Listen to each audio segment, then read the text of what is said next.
Well, hey friends, what's good? Welcome to Storytime. Let me have a glug. Maybe not, that's way too hot. I'm not burning my mouth today. So, I've got a story for you guys. My husband was a logger, and he was fearless. So, I would ask him occasionally, how are you so brave? How do you just go up on the top of mountains and work at such high heights, like insane heights? And he would always say the same thing. Well, my four tires are on the ground. Like, I'm not going anywhere. And I was thinking, it's kind of a simple way to think. Your four tires are on the ground. Okay, makes sense.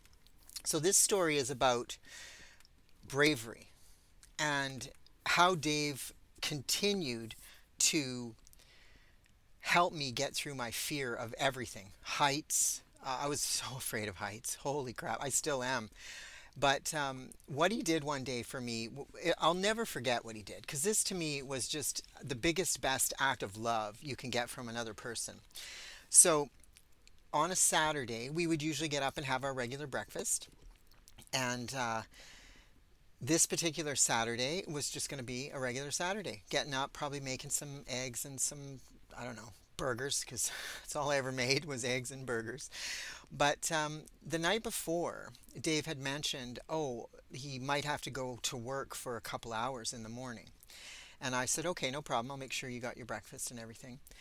And and then we went to bed, and I really had a great sleep. I felt great. I got up in the morning. I was like, yeah, let's make some breakfast.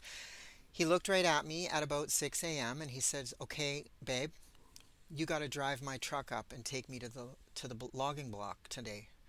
And I said, what? And he goes, yeah.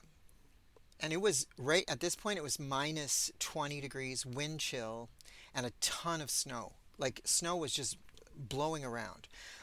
So I said to him, why on earth? What? Like I was terrified. I said, why didn't you tell me last night? And he says, no, I wanted you to have a good sleep. I wanted you to have a great sleep so that when you woke up and I told you, you'd be ready. And I thought, that was kind of brilliant, actually. So I proceeded to put my stuff on. We had our breakfast, grabbed a couple of coffees in the mugs, and we headed out in the 4x4. I got to clean my glasses. Hold on, because something's happening here, and I can't see through this one. These are unedited, as you can see. Okay. So we get in the truck, we get in the 4x4. We have to go not very far from where we lived, just up a particular block, but it was a very treacherous road already. And I had driven this block with him before, so I kind of knew what I was up against. But when he told me that I had to drive back down the hill by myself, that's when a little bit of panic kicked in. So I'm in four low and we're driving up. He's letting me drive up the mountain. I'm having a heart attack the whole time. I'm driving, I think we get up to like, I don't know, 2,000 feet. And it's so, the weather was so scary. The trees were blowing sideways. The wind was blowing sideways. It was cold. But we had to get up there and get a machine and bring it back down off the block and ready for the flat deck, the big truck coming in. So I said, fine, I'm going to be brave. I'm going to be brave. And he kept saying to me, you are brave. You are one of the bravest chicks I know. You can get up this mountain. You can do this. He says, all your four tires are on the ground.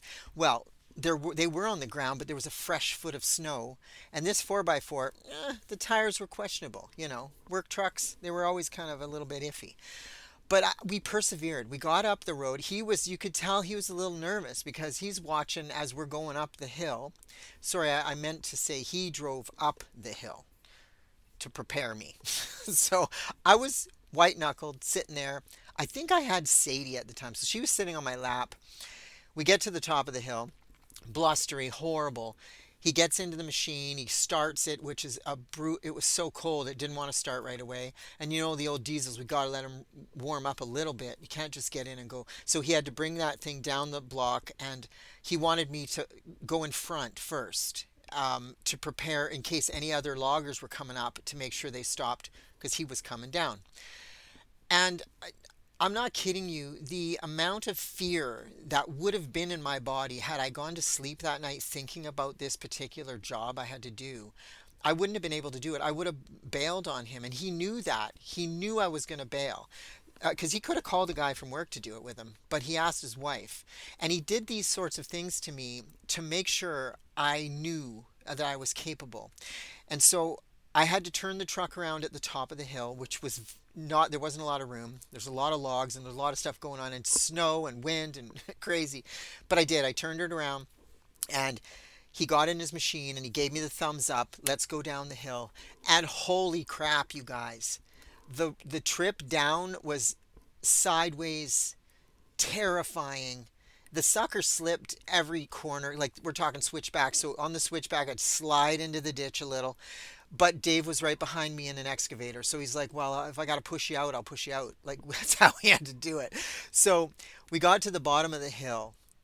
I pulled the truck up. I was like vibrating. I was shaking. The dog was losing her mind because she was feeling my energy of, fear.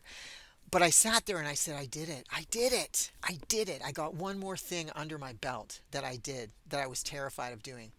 So, I mean, if you got a cheerleader on your side that can do that kind of thing for you, just to push you out the nest and say, you can do it. I mean, it's so wonderful. And I miss him for that. I miss him for all the, the pushes, because he was so good at that, making sure I was never afraid. So, I mean, sometimes we've got to jump out of our comfort zone and scare ourselves. And it was terrifying, but we made it. It got loaded up. We got in the truck. He said, let's go for lunch because you deserve to go for lunch now. So we did. We went and had a nice lunch, and I felt really, really confident after that. I felt super good about my ability to drive, first of all, down a mountain road. And it prepared me for a lot of years of being able to, when he asked me, hey, can you come up and help me? Yeah, I'm doing it. Let's go.